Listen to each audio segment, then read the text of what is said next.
சொல்லியிருக்காரு. சாரும் வர மாதிரி இருந்தது, பட் அவரால் வர முடியல. அவருடைய வாழ்த்துக்களை வந்து அனுப்பியிருக்காரு. அவருக்கு இந்த தருணத்துல நன்றியை தெரிவிச்சிருவோம்.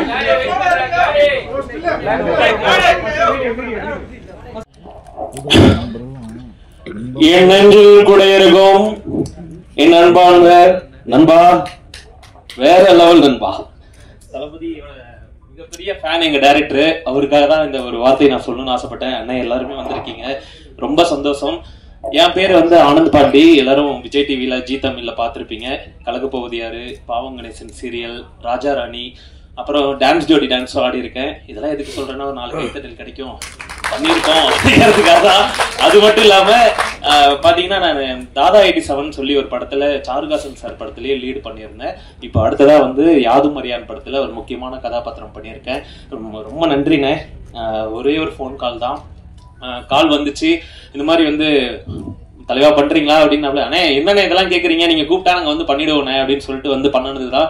ஒரு சூப்பரான ரோல் கொடுத்துருக்காரு. அதுக்காக வந்து எங்க படத்துக்கு வந்து ப்ரமோஷன் நம்மளே பண்ணணுங்கிறதுக்காக ஒரு 2-3 டைலாக்ஸ் எல்லாம் எடுத்துட்டு வந்திருக்காரு. மட்டும் நான் சொல்லிடுறேன்.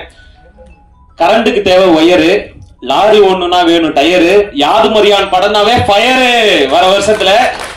அடுத்தது பரிச்சு எழுதுனா போடுவாங்க பாசு, யாதும் அறியான் படம் எப்பவுமே மாசு அப்படின்னு சொல்லிட்டு சூப்பரா வந்து கலக்க போறோம். எனக்கு வந்து ஃபர்ஸ்ட் பாத்தீங்கன்னா இந்த ஃபீல்டுல வந்து ஒரு சின்ன அடையாளம் 2016 கிடைச்சது. அதுக்கு முன்னாடி நிறைய பண்ணியிருந்த சேனல்ஸ்ல என்ன கிடைச்சதுன்னா, அது கண்டிப்பா வந்து சிவானா வாய்ஸ், எஸ்கேனா வாய்ஸ் கலக்க போவதியார்ல ஃபர்ஸ்ட் பண்ணேன். அதுக்கப்புறம் தான் ஒவ்வொரு வாய்ப்புகளா எனக்கு கிடைச்சது.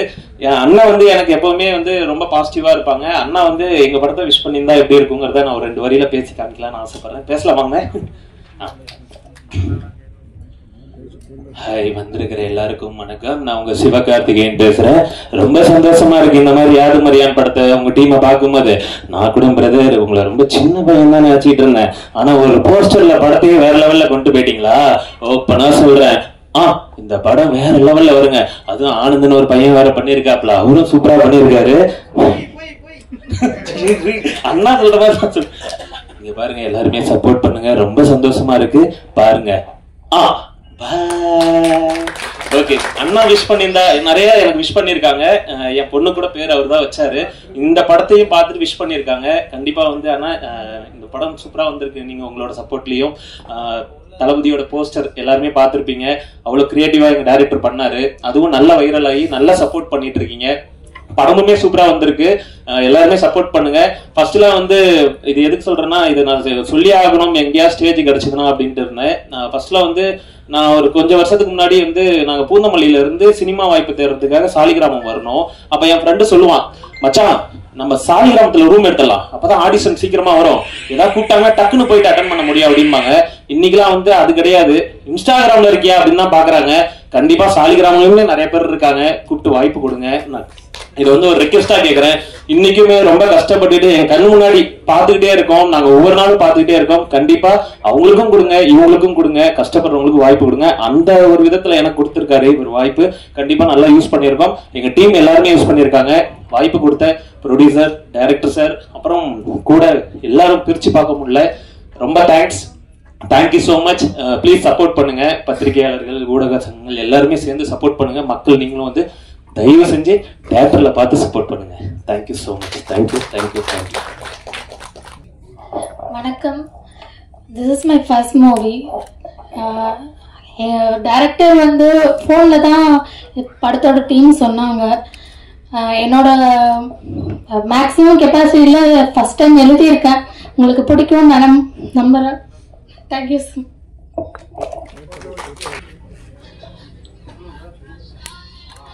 மேடையில் அமர்ந்திருக்கும் திரைச்சாம்பவன்களுக்கும் மற்றும் ஊடகவியலாளர்களுக்கும் என்னோட வணக்கம். யாதும் அறியான் இந்த படத்தை பற்றி சொல்லணும்னா, ஒரு சின்ன மூமெண்ட்ல ஆரம்பிச்சு ஒரு பெரிய லெவலில் இந்த படம் முடிஞ்சிருக்கு. உண்மையாகவே நல்லா வந்திருக்கு படம். படத்தில் பாடல்கள் பார்த்தீங்கன்னா 3 பாடல்கள் தான் இருக்குது. ஸோ ரொம்பையும் பாடல்கள் போட்டு போர் அடிக்க விரும்பலன்னு டைரக்டர் இருக்காரு. பாட்டு நல்லா வந்திருக்கு. மற்றபடி சொல்லணும்னா டைரக்டர் எல்லாத்தையும் உங்களுக்கு விளாவரியாக சொல்லுவார். நான் நன்றி.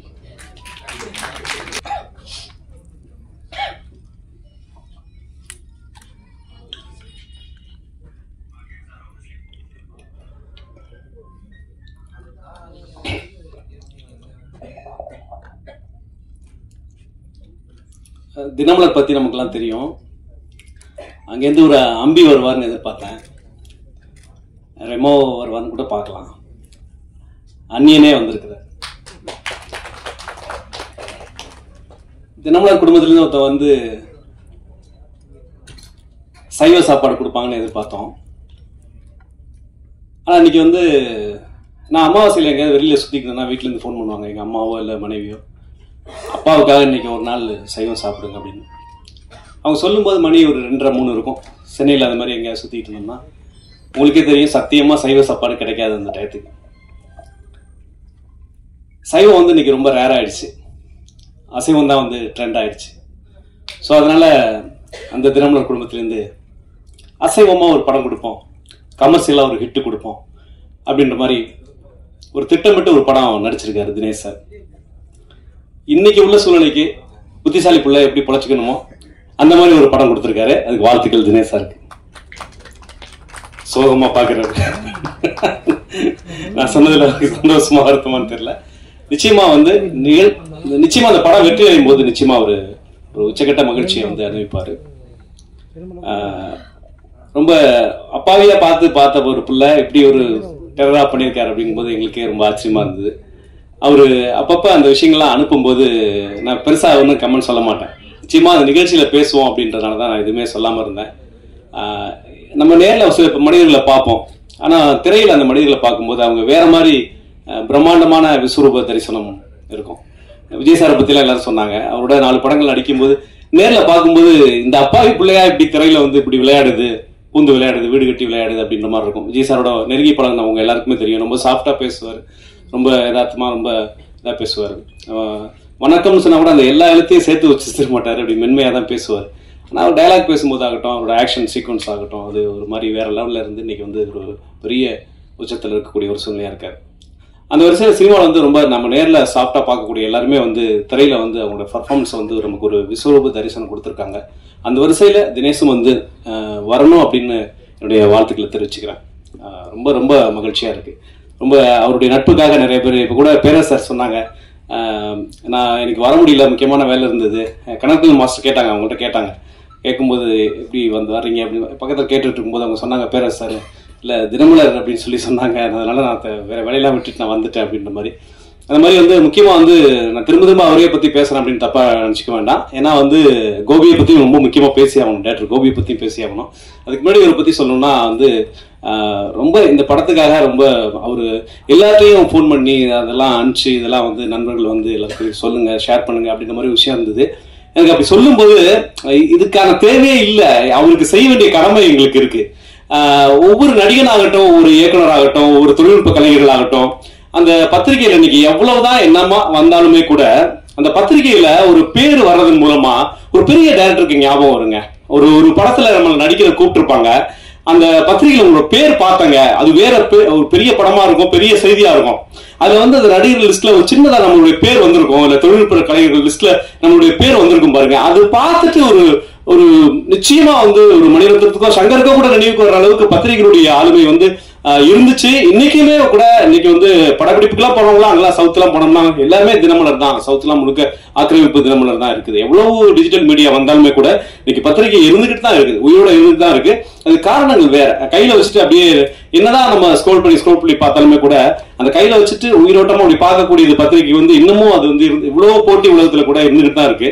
அதனால வந்து நாங்க திரைப்படத்துறையில இருக்கிற அத்தனை பேருடைய பெயர்களுமே வந்து தினமலர் பத்திரிகையிலயோ எல்லா பத்திரிகையிலும், தினமலர் மட்டும் இல்ல எல்லா பத்திரிகையிலும் வந்திருக்கு. நம்ம வந்து ஒரு ரிப்போர்ட்டர்ஸ் வந்திருக்காங்க, அங்க எல்லாம் மற்ற ஆட்கள்லாம் வந்திருக்காங்க, திரைப்படத்துறையில இருந்து நிறைய பேர் வந்திருக்காங்க, திரைப்பட நடிகரா வந்திருக்காங்க, மற்ற இயக்குனரா வந்திருக்காங்க, நிறைய கோலோச்சி இருக்கிறாங்க இயக்குனரா வந்து பத்திரிகை துறை வந்து பெரிய வெற்றிலாம் இருந்திருக்காங்க.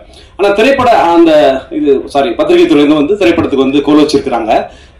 அதே பத்திரிகை துறையில அந்த குடும்பத்திலிருந்து ஒரு அதிபர் குடும்பமா திரைப்பட அந்த பத்திரிகை அதிபர் குடும்பத்திலிருந்து ஒரு 4ஆம் தலைமுறை, தினமலர்ன்றது ஒரு பாரம்பரியமான பத்திரிகை, அதுல இருந்து ஒரு 4ஆம் தலைமுறையா அந்த பத்திரிகையிலிருந்து வந்து அந்த பத்திரிகையுடைய அந்த முதலாளிகள் குடும்பத்திலிருந்து வந்து இன்னைக்கு வந்து நேரடியா சினிமாவுக்கு வந்தது வேற யாரும் இல்லை அப்படின்னு நான் நினைக்கிறேன்.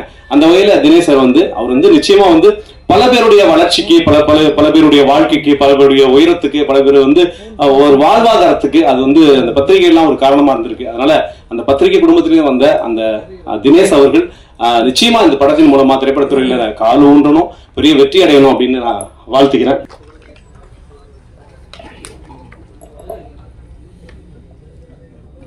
இங்கே வந்திருக்கிற பத்திரிகை, ஊடகம் மற்றும் யூடியூப்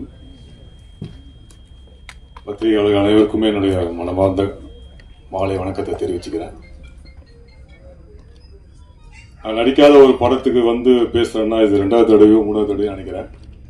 இப்போதான் இயக்குனர் பேரரசு சாருடைய கஷ்டம் எவ்வளோ இருக்கும்னு என்னால் புரிஞ்சிக்க முடியுது.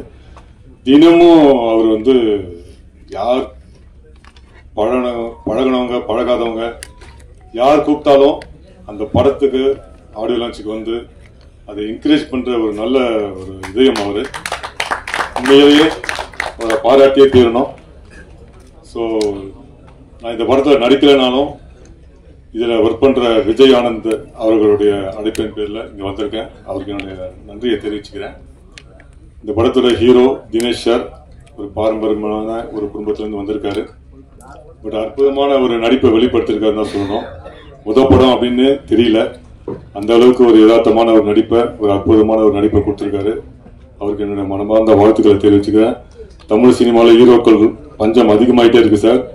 நிச்சயமா நீங்களும் ஒரு நிலையான ஒரு நல்ல ஒரு ஹீரோவா வரணும்னு நான் பிரார்த்திக்கிறேன். இந்த படத்துடைய இயக்குனர் கோபி சார் இப்பதான் ஃபர்ஸ்ட் டைம் பார்க்குறேன். நல்ல ஒரு படம் கொடுத்துருக்காருன்னு தெரியுது. சில ஆண்டுகள் முன்னாடி இந்தி படம் கில் அப்படிங்கிற ஒரு படத்தை பார்த்தேன். இப்போ போன வருஷம் மார்க்கோ அப்படிங்கிற ஒரு மலையாள படத்தை பார்த்தேன். அதோட பாதிப்பு சில காட்சிகள்ல இருக்கு. அந்த அளவுக்கு வந்து ஒரு சைலன்ஸ் த்ரில்லரா ஒரு அற்புதமான ஒரு படமா இது இருக்கும்னு நான் நம்புறேன். இந்த படத்தோட காட்சிகள் பார்க்கும்போது தெரியுது. இந்த படத்தோட பாடல் ஒரே ஒரு பாட்டு இப்போ கேட்டோம், ரொம்ப அற்புதமா இருந்தது சார். மியூசிக் டைரக்டர் சார், நீங்க ஒரு பெரிய ஒரு மியூசிக் டைரக்டர் வரணும்னு நான் ஆண்டவரை பார்த்துக்கிறேன். ரொம்ப அற்புதமா இருந்தது. பாடல் வரிகளும் ரொம்ப நல்லா இருந்தது. என்னுடைய ரொம்ப நாளா நான் வந்து மாஸ்டர் கிட்ட நான் ஒர்க் பண்ணியிருக்கேன். நிறைய படங்கள்ல ஃபைட்டர் இல்லை, நான் நிறைய பேர் என்ன ஃபைட்டர் தான் சொல்லுவாங்க. ஆனா நான் வந்து ஃபைட் மாஸ்டர் கிட்ட, கண்ண மாஸ்டர் கிட்ட நான் நிறைய படங்கள்ல வந்து ஹீரோக்களோடையும் வில்லன்களோடையும் கூட அடியாளம் நடிக்கும்போது அவருடைய படங்களை நான் ஒர்க் பண்ணியிருக்கேன். கடைசியா வந்து ஒரு படம் மாயி படத்தோட இயக்குனர் சூரியபிரகாஷ் சாருடைய படத்துல நான் மெயின் வில்லனா பண்ணேன். முதல் முறையா தமிழ்ல மெயின் வில்லனா பண்ணது அந்த படம் தான், வருஷ நாடு. அந்த படத்துடைய ஃபைட் மாஸ்டர் அவர் தான். எனக்கு அவ்வளவு அற்புதமா கிளைமேக்ஸ் காட்சிகள்ல ஃபைட் வந்து கம்போஸ் பண்ணியிருந்தாங்க. ஃபைட் முடிச்சு லாஸ்ட் நாள் போகும்போது, நீ பெரிய நடிகை அவரோட இத்தனை நாளா நீ வந்து மிஸ் பண்ணிட்டாங்க உன்ன, நீ பெரிய நடிகை வருவ, பெரிய வேணும் வருவேன்னு சொல்லிட்டு வாழ்த்தி அமைச்சாரு. நன்றி மாஸ்டர். உங்களுக்கு ஞாபகம் இருக்குன்னு நினைக்கிறேன் ராமேஸ்வரத்துல. அதே மாதிரி என்னோட நண்பர் அப்புக்குட்டி, நானும் அவரும் மெட்ராஸ் பட்டினம் படத்துல நடிச்சோம். படம் ஃபுல்லா அவர் தூக்கிட்டே இருக்கிறதா வேலை. நான் அதில் ஒரு போலீஸ் ஆஃபீஸரா பண்ணியிருந்தேன். ஒரு பீரியட் ஃபிலிம் அது. அதுக்கப்புறம் அவர் வந்து நேஷனல் அவார்டு வாங்கி மிகப்பெரிய ஒரு உயரத்தை தொட்டு இன்னைக்கு சமீபத்தில் கூட ஒரு படத்தில் நான் அவரும் இணைந்து நடிச்சிருந்தோம். இந்த படத்துல ரொம்ப அழுத்தமான ஒரு கேரக்டர்ல ரொம்ப நல்லா பண்ணியிருக்காரு. ட்ரெய்லர் பார்க்கும்போது ரொம்ப சந்தோஷமா இருந்தது. ரொம்ப அற்புதமான ஒரு நடிகர், நல்ல நண்பர். மீண்டும் உங்களுக்கு வாழ்த்துக்களை தெரிவிச்சு அப்புக்குட்டி. அப்புறம் என்னோட நண்பர் சவுந்தரராஜன் சார், செடிகளை வளர்க்கணும்னு ரொம்ப பாடுபட்டு இருக்காருன்னு தான் சொல்லணும். இப்போ அரசியல குதிச்சிருக்காரு. ஆனா பல வருடங்களா பல பேருக்கு செடிகளை தானமா கொடுத்திருக்காரு. நிறைய இடத்துல செடியை வளர்த்திருக்காரு. அந்த வகையில நான் எங்க ஊர்ல மாநல்லூர் அப்படிங்கிற ஒரு கிராமம் திருவள்ளூர் மாவட்டத்தில் இருக்கு. நான் கேட்ட உடனே ஓகே சொல்லி கிட்டத்தட்ட 50 60 நினைக்கிறேன் 60 செடிகள்ல அவரே அவரோட டீமோட வந்து எங்க கோயில் வளாகத்துல நட்டுட்டு போனாரு. நன்றி சார். இன்னைக்கு கிட்டத்தட்ட 60-70% வந்து மரமா இருக்கு சார். மீண்டும் உங்களை அழைப்போம், வந்து நீங்க அதை பார்க்கணும். அதை ஸோ இந்த படத்துல ஒர்க் பண்ண எல்லாருக்குமே என்னோட மனமார்ந்த வாழ்த்துக்களை தெரிவிச்சுக்கிறேன். இந்த படம் மிகப்பெரிய ஒரு வெற்றி அடையணும். வாழ்த்துக்கள்.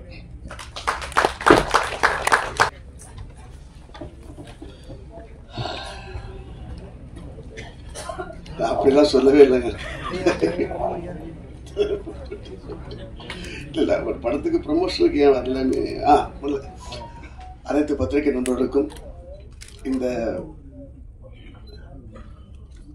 விழாவில் பங்கேற்கும் சகோதர சகோதரிகளுக்கும் மேடையில் அமர்ந்திருக்கும் ஜாமானுக்கும் முதல் வணக்கம். அப்படி ஒரு பெரிய விஷயத்தில் நான் சொல்லவே இல்லை. நான் கேட்டேன், படத்தோட முக்கியமான ஒரு கதாநாயகன் இருக்கும்போது கதாநாயகி கண்டிப்பாக வர வேண்டும் இல்லையான்னு கேட்டேன்.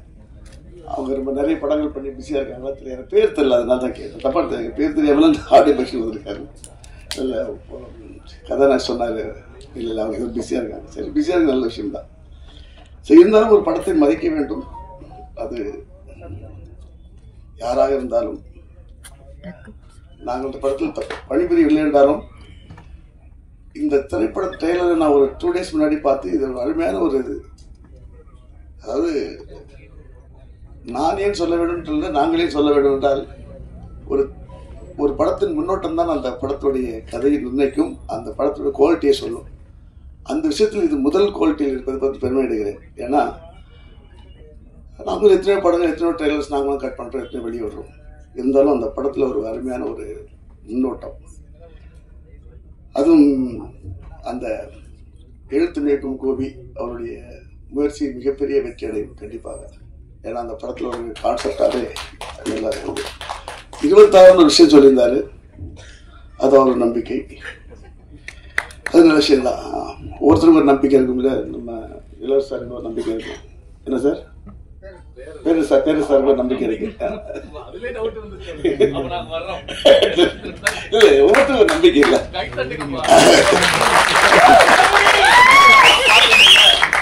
அப்ப பேரு சார் நம்பிக்கை இல்லை, எல்லாருக்கும் ஒரு நம்பிக்கை தான். என்ன சொல்றீங்க, அது அரசியல் மேடையாக்க வேணாம். இல்ல கூட்டு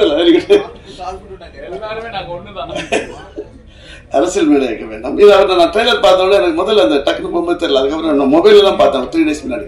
அவர் ஜூம் பண்ணி பார்த்த உடனே இது ஏன் ஒரு புதுசாக ஒன்று இருக்கு அப்படின்னு கேட்டது. சரி, ஓகே, அவருடைய கதையில ஏதோ ஒரு விஷயம், இந்த சில பேர் கதைக்குள்ள ஏதாவது சில விஷயங்கள் வரும், அதுக்காக ஒரு போஸ்டர் தேவைப்படும், மேபி அப்படி இருக்கலாம் அப்படின்னு நான் நினைச்சிருந்தேன். அது இல்லைன்னு இப்பதான் தெரியுது. அவர் மேல கொண்ட பற்று நினைக்கிறேன். எனக்கு பற்று ஜாஸ்தி தான். ஏன்னா அவர் அதிகம் பண்ண ஒரு 180 படம் பண்ணினாலும் நான் 45 படம் நான் தான் பண்ணியிருக்கேன். அது இல்லாம இந்த படத்துல முக்கியமா ரீரிகார்டிங் அவர் தர்ம பிரகாஷ் ரொம்ப நல்லா பண்ணியிருந்தார். நான் என்ன பார்த்துட்டு உடனே என்ன ஒரு சமீபத்தில் எல்லாம் உருட்டுற மாதிரி இருக்குது. இது ஒரு அவ்வளோ அழகா ஒரு பொய்டிக்காகவும் ஒரு த்ரில்லர் படத்துல ஒரு மில்லோடி வித் ஒரு டென்ஷன் கொடுக்குற மாதிரி இருந்தது. அது என்னை ரொம்ப ஒரு அட்ராக்ட் பண்ணிச்சு. அப்போ நான் எனக்கு மெயினாக கூப்பிட்டது வந்து என்னுடைய நண்பர் நரேஷ். அவர் வந்து ஒரு பத்திரிகைத்தில் உள்ளவர். அதுக்கப்புறம் தான் இன்வெஸ்ட் பண்ணாரு. எனக்கு இந்த இவங்க இருக்காங்க இல்லையா, தினமலர் பத்திரிகை இருந்தால் அவங்க குடும்பம் எனக்கு ரொம்ப பார்ட்டிப்பட்டு ரொம்ப நட்பு குடும்பம். ஸோ அவங்கள பையன் சொன்னோட தான் உடனே நான் வந்ததில்லை. அவங்களுக்கு சினிமாவுக்கு என்ன சம்பந்தம் இல்லாத ஒரு ஃபேமிலி ஆச்சு. அப்படி பார்க்கும்போது அவர் ஹீரோ தினேஷ் சார் என்கிட்ட பேசினாரு. அப்போ பேசும்போது உடனே அவர் பேசும்போது எனக்கு அந்த நம்பிக்கை வரல. ஏன்னா அவர் அப்படி பேசினார், புரியுது அவங்களுக்கு. உடனே நம்பிக்கை வந்து அந்த ட்ரெய்லர் லிங்க் அனுப்புங்க சொன்னால் பார்த்த உடனே எனக்கு ரொம்ப பார்த்த உடனே நான் தினேஷ் கேட்டேன், யார் மியூசிக் ரொம்ப நல்லா பண்ணியிருக்காரு அப்படின்னா. அது இல்லாமல் கலை இயக்குனர் அப்புறம் எடிட்டர் நிரஞ்சன் பற்றி நல்லா பேச நல்லா அழகாக ஷார்ட் ஒரு அருமையாக கட் பண்ணியிருந்தாரு.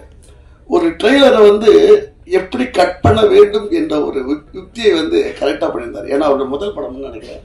முதல் படமா சார்? முதல் படமா? இல்ல எனக்கு அது ரொம்ப பிடிச்சது. ஓகே, நல்லா இருக்கு, நல்லா பண்ணியிருந்தாரு சார். ஏன்னா அதாவது ஒரு படம் யாரும் அறியாத ஒரு படம் தெரியாம அந்த ஆடியோ பக்ஷன் வரும் ஒருத்தர் பெருசாக இருந்தாங்க. அப்புறம் பத்திரிகை துறையை சேர்ந்த ஒருத்தர் கதாநாயகன் வர போறார். அது வரும்போது அந்த படத்தோட தரம் எப்படின்றது அந்த முன்னோட்டம் தான், அந்த ட்ரெய்லர் தான். அந்த ட்ரெய்லர் சிறப்பாக இருந்தது. இருந்தாலும் இந்த படத்தில் நடித்த அப்புக்குட்டி, மேலும் தினேஷ் அவர்களும், மேலும் அந்த மலைமேல் நிற்கும் அந்த கதாநாயகன் 2 பேருக்கும், அந்த பாண்டி அவர்களுக்கும், அவரு நல்லா பண்ணி உங்க இன்ஸ்டாகிராம் வீடியோஸ் நல்லா பார்த்துருக்கேன். ரொம்ப நல்லா பண்றீங்க, வாழ்த்துக்கள். இந்த படம் மேலும் வெற்றி அடைய வேண்டும். இன்னொரு விஷயம், பத்திரிகை துறையிலிருந்து நமக்கு ஒரு கதாநாயகன் கிடைத்திருக்காரு. அவருக்கு பத்திரிகையாளர் நம் அவர்களுக்கு ஒத்துழைப்பு கொடுத்து மேலும் உயர்த்துவோம். நன்றி, வணக்கம். அனைவருக்கும் இனிய மாலை வணக்கம். என்னடா இப்படி வந்திருக்கானே நீங்களாம் நினைக்கிறீங்க. டைரக்டர் என்ன படம் ரிலீஸ் ஆகிற வரையும் இப்படிதான் இருக்கணும் நீங்க சொல்லியிருக்காரு.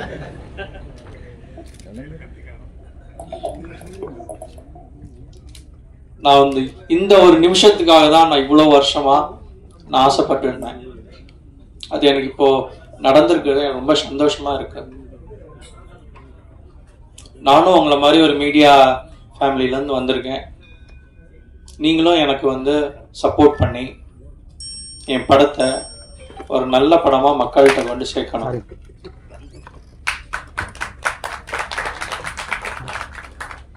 இந்த கதையை நான் கேட்கும்போது டைரக்டர் என்கிட்ட நல்ல ஒரு அதை ஃபீல் பண்ணி சொன்னாரு.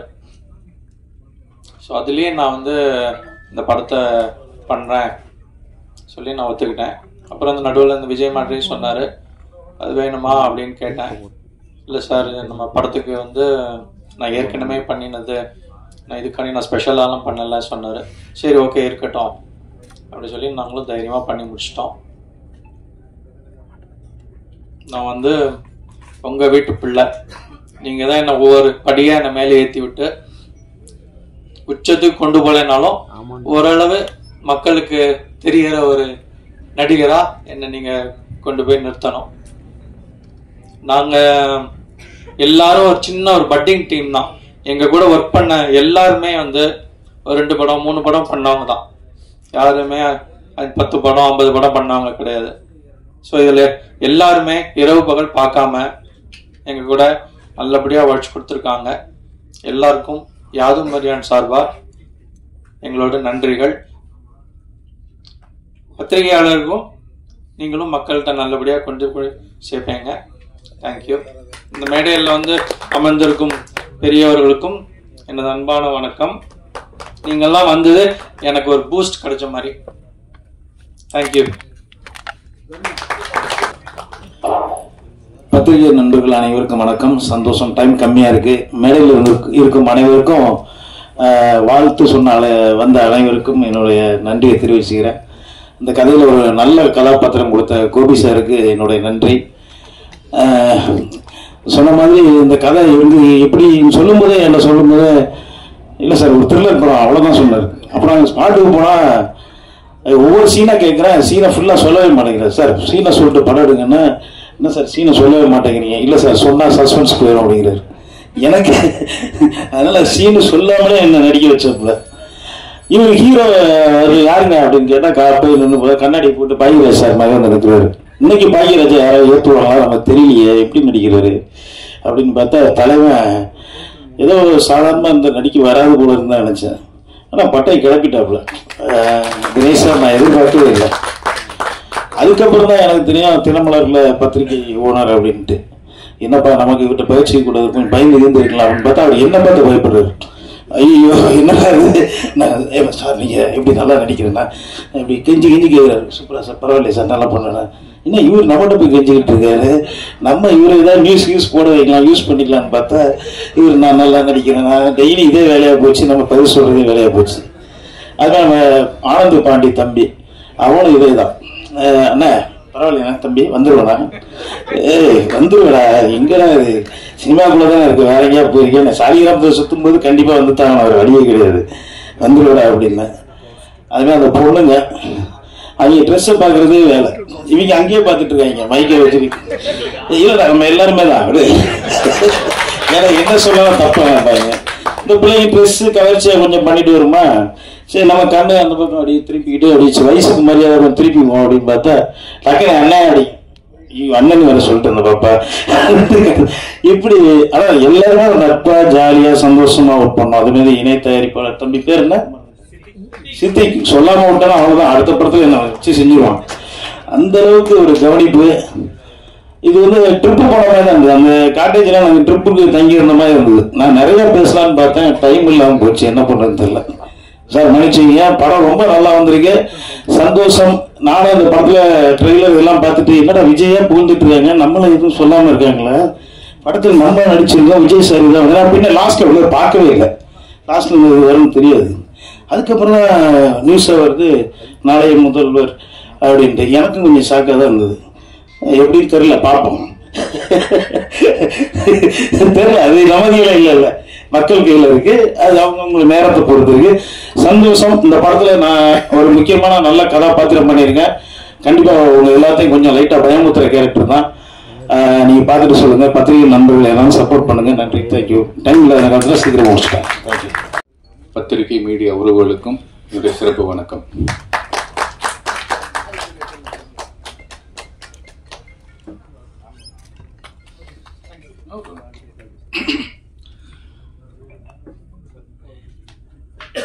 இந்த இசை வெளியீட்டு விழாவுக்கு என்னை அழைத்த என்னோட PRO சதீஷ், சுந்தர் அண்ணன் அண்ட் என்னோட செல்லக்குட்டின்னு தான் சொல்லுவேன், சுரேஷ் அண்ட் தர்மா, அவங்க தான் என்னை கூப்பிட்டாங்க. எனக்கு இந்த படத்தை பற்றி எதுவுமே தெரியாது.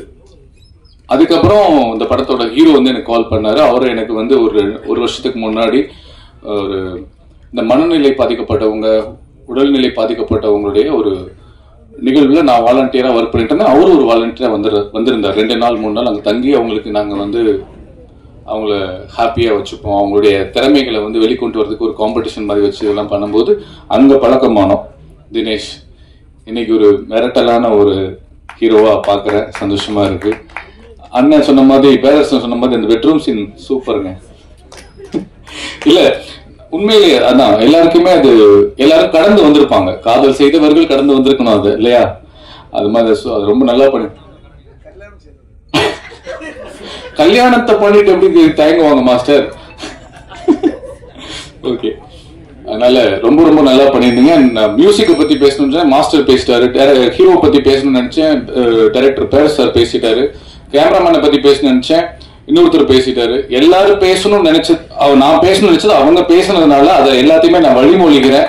அந்த அளவுக்கு உங்களுக்கு திறமை இருக்கு, பேச்சுக்காக இல்லை, இன்க்ளூடிங் அந்த ஆர்டிஸ்ட் ஆனந்த பாண்டியன் எல்லாருக்குமே என்னுடைய மனமார்ந்த வாழ்த்துக்கள். இந்த படத்துல ஒர்க் பண்ண அண்ட் அதை தாண்டி இங்க வந்து ஒரு சந்தோஷமான நிகழ்வு என்னன்னா, ஒவ்வொருத்தரும் வரவங்க எல்லாரையும் பாராட்டுறாங்க.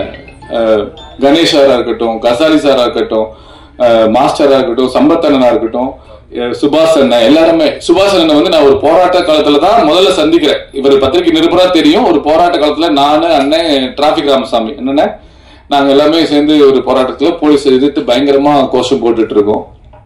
அப்பதான் அண்ணன் ரொம்ப என் மனசுக்குள்ள நெருங்கி வந்தாரு. சோ ஒருத்தருக்கு ஒருத்தர் மாறி மாறி அந்த பாராட்டுக்களை இந்த பத்திரிகை முன்னாடி, கேமரா முன்னாடி சொல்லும் போது உண்மையிலேயே மன நிறைவா இருக்கும். எனக்கு நிறைய படங்கள் நான் பண்றது இல்லை, இந்த ஜெகமே தந்தத்துக்கு அப்புறம் படங்கள் பண்றது இல்லை. அதுக்கு காரணங்கள் சில உண்டு. ஆனா இந்த நான் நடிகனா உணர்ற இடம் வந்து இந்த பிரசாத் லேப் மட்டும்தான். நீங்க மட்டும்தான் உங்க முன்னாடி ஒரு குட் ஆக்டர்னு பேர் வாங்கணுன்றது மட்டும்தான் எனக்கு ஆசையா இருக்கும். அப்கோர்ஸ் ஆடியன்ஸ் கைத்தட்டுறது வேற, உங்களை மாதிரி கிரிட்டிக்ஸ், உங்களை மாதிரி பத்திரிகையாளர்கள் தம்பி ஒரு படம் பார்த்தேன் நல்லா இருக்குன்னு சொல்றது கேட்கறதுக்கு, பேப்பர்ல பாக்குறதுக்கு தான் எனக்கு ரொம்ப ஆர்வமா இருக்கு. இந்த இடத்துக்கு வர்றதுக்கு, இந்த கேமரா முன்னாடி, இந்த பிளாஷ் மோடால் நிக்கிறதுக்கு அவ்வளவு சந்தோஷமா இருக்கும். அதெல்லாம் தாண்டி இப்போ ஒரு படத்துக்கு வந்து மற்றவங்களை பாராட்டும் அந்த குணம் வந்து உண்மையிலே இந்த எல்லாருக்குமே சூப்பரா இருந்தது. இந்த பாசிட்டிவிட்டி, இந்த வைப்னு சொல்லுவாங்களே, ரொம்ப அழகா இருக்கு. இந்த வைப், ஒட்டுமொத்த வைப்பும் உங்க படத்துக்கு மிகப்பெரிய ஒரு பிளெஸிங்ஸ் அப்படின்னு நான் சொல்லுவேன். யாது மாதிரியான டீமுக்கு பிளெஸிங் சொல்லுவேன். அண்ட் என்னோட அண்ணன் நண்பர் அப்புக்குட்டி, அவரை பத்தி நான் சொல்லி ஆகணும். சுந்தரபாணியிலேருந்து நாங்க ஒன்னா நடிச்சு பழகி உறவுகளா வளர்ந்துட்டு இருக்கோம். இப்போ நானும் அண்ணனும் ஒரு படம் பண்ணியிருக்கோம், சாயாவனம் சொல்லிட்டு, செப்டம்பர்ல ரிலீஸ் ஆக போகுது. 2 பேருமே நடிச்சிருக்கோம். சூப்பரா மிரட்டி இருக்காரு அண்ணன்.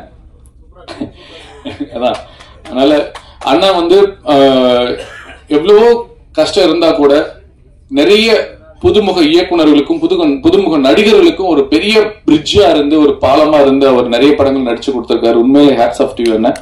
வாழ்த்துக்கள். தினேஷ், மறுபடியும் இந்த படத்துல ஒர்க் பண்ண எல்லா டெக்னீஷியன்ஸ்க்கும் என்னுடைய மனமார்ந்த வாழ்த்துக்கள்.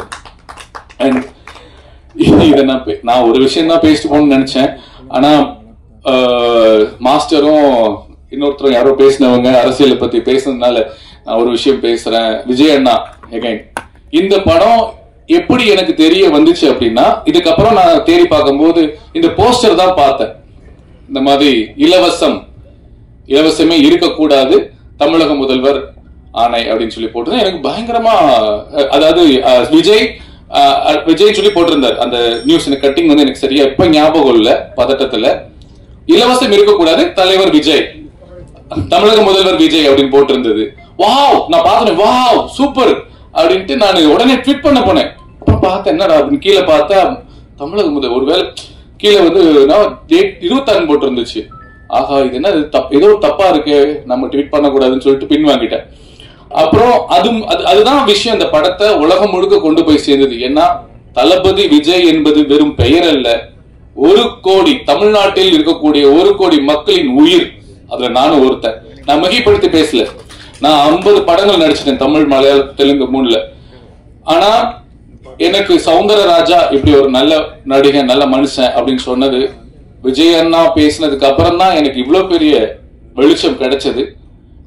என் பெயருக்கு உயிர் கொடுத்தது தளபதி விஜய் அண்ணா. அதனால நான் அவரை பத்தி நான் சொல்ல வரல, அவரோட பழகினதுனால சொல்றேன். நான் இப்போ இந்த 2 வருஷமா தமிழ்நாடு ஃபுல்லா இல்லாம உலக நாடுகள் ஃபுல்லா நான் சுத்திக்கிட்டு இருக்கேன். தமிழகர் மட்டும் இல்லாம உலக தமிழர்கள் மனதுல ஃபுல்லாவே விஜய் அண்ணா வாழ்ந்துட்டு இருக்காரு. இன்னும் அடுத்த 2026 மாஸ்டர், நம்பிக்கையில இல்ல மாஸ்டர், உறுதி. சோ 8 கோடி மக்கள் மனதிலும் இருக்கக்கூடிய உயிர் தான் எங்கள் தளபதி விஜய். சோ அந்த இலவசம் என்பது எனக்கும் பிடிக்காது. இலவசத்தை கொடுத்து நிறைய சோம்பேறித்தனம் பண்ணி வச்சுட்டாங்க. கல்வி, மருத்துவம், விவசாயம், இந்த பேசிக் நீட்ஸ்க்கு மட்டும் இலவசம் இல்லாம ஊக்கத்தொகையா இருக்கணும்னு ஆசைப்படுறேன். இது என்னுடைய பர்சனலா இருந்தது. அது விஜய் அண்ணா பாயிண்ட் ஆஃப் வியூல இவர் சொன்னது எனக்கு ரொம்ப ரொம்ப கனெக்டா இருந்தது. கோபி டைரக்டர் சொன்னது எனக்கு ரொம்ப, அப்ப யோசிச்சு பாருங்க, இன்னைக்கு இருக்க யங்ஸ்டர்ஸ்க்கு எல்லாமே அந்த இடத்துக்கு வந்துட்டாங்க, ஒரு மாற்றத்தை விரும்பி வந்துட்டாங்க. அது துணிச்சலா சொல்றதுக்கு, துணிச்சலா செய்யறதுக்கு வந்துட்டாங்க. ஏன்னா நான் உங்களுக்கு முன்னாடியே போட்டேன் தலைவா, நான் 2024 போட்டேன், முதலமைச்சர் போட்டுட்டு என் வீட்டுல இருக்கு, நான் வெளியேற்றல. என் நண்பர் சொன்னார் வேணாண்டா போடாது, அது நாகரிகமா இருக்காதுன்னு சொன்னதுனால நான் வெளியே போடல. 2024 காலண்டர் நான் முதலமைச்சர் அடிச்சு நான் எல்லாருக்குமே கொடுத்துட்டேன், என்னுடைய சொந்த பந்தத்துக்கு. சோ அதுல நான் உங்களை விட சீனியர், நான் பெருமைப்பட்டுக்கிறேன். சோ நீங்க தைரியமா நீங்க வந்து உங்க படத்துல வச்சு அதை வெளிப்படையா போட்டு அதை ரொம்ப ட்ரெண்ட் பண்ணது ரொம்ப ரொம்ப நல்லா இருந்தது. அது ஒரு நல்ல விஷயத்துக்காக. சோ இதெல்லாம் பேசும்போது ஒரு சின்ன கோபமும் வருது, இங்க பதிவு பண்ண வேண்டிய கட்டாயம் இருக்கு. கலையும் அரசியலும் இல்லாம எந்த ஒரு மனிதனின் வாழ்க்கையும் முழுமை அடையாது. அரசியல் பேசாதப்பா, இது ஆடியோ லான்ச் அப்படின்னா எப்படி? கலை பேசாதப்பா, இது பொது இடத்துல கலை பேசாதப்பா, அப்படிலாம் கிடையாது. ஒவ்வொரு மனிதனின் வாழ்க்கையிலும் அவனுடைய முழுமை, கலையும் அரசியலும் இல்லாமல் முழுமை அடையாது. அப்புறம் எப்படி நாங்க அரசியல் பேசாம இருக்க முடியும்? சோ நேத்து பாருங்க, ஒரு லாக்அப் டெத்ல செத்து போன அஜித் குமாரோட தம்பிக்காக, அவனுடைய நீதிக்காக தமிழக வெற்றி கழக தலைவர் எங்கள் தளபதி விஜய் அவர்கள் போராட்டத்தை வந்து பண்ணணும்னு சொல்லி கவர்மெண்ட் கிட்ட பர்மிஷன் வாங்கி இருக்காங்க. இதுவரைக்கும் எந்த கட்சிகளுக்கும் போடப்படாத கண்டிஷன்கள், கட்டுப்பாடுகள், விதிமுறைகள் காவல்துறை வந்து விதிக்கிறாங்க. எனக்கு காவல்துறையை பார்த்தா எனக்கு எப்பவுமே ஒரு பெரிய பாவமாவும் இருக்கும், கோபமாவும் வரும். ஏன்னா எந்த கட்சி ஆட்சி வந்தாலும் அந்த ஆட்சி தலைவர்கள் தான் அந்த உள்துறை அமைச்சரா இருப்பாங்க, அவங்க தான் காவல்துறை கீழே வச்சிருப்பாங்க. எடுத்துக்காட்டுக்கு இப்போ கலைஞர் ஐயா முதலமைச்சரா இருந்தாங்கன்னா அன்னைக்கு வந்து ஜெயலலிதா அம்மா வஞ்சிக்கப்படுவாங்க. எந்த காவல்துறை இருக்கோ அதே காவல்துறை போய் அவங்க போய் அரெஸ்ட் பண்ணும். என்ன சொன்ன அப்போ காவல்துறை யார் கேட்டு வேலை செய்துங்க? காவல்துறைக்கு என்ன என்ன நேர்மை இருக்கு இங்க இருக்கிறது நான் கேட்கிறேன். இல்ல இது அதுதாங்க, அரசியல் இல்லாம முழுமை அடையாதுன்னு சொல்ல வரேன் நானு. இத நான்